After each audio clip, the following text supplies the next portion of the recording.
Welcome to Fraction Analysis, Lesson 7. I can shade a fraction on a vertical number line. We are going to shade the number line to match the fraction, just like we did in Lesson 6.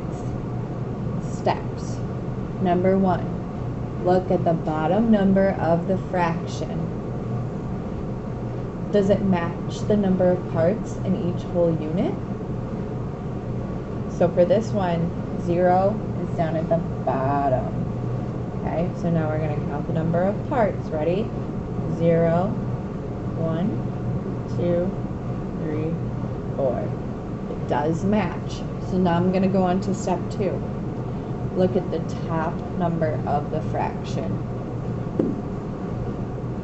Start at 0 on the number line and shade that number of parts. So my numerator, my top number, tells me that I'm going to shade 3 parts. So I'm starting at the bottom at 0. I'm going to shade 1, 2, 3. And that's it. I'm done with that one.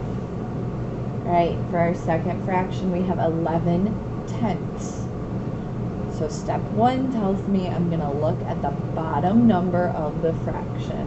That's the tenths, the denominator.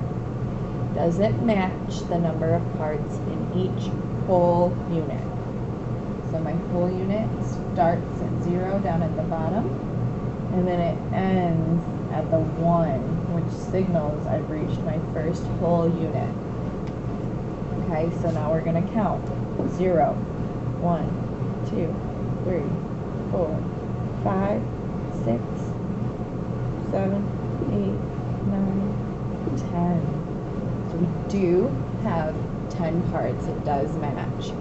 So now we're looking at the top number, which is 11. Our numerator is 11.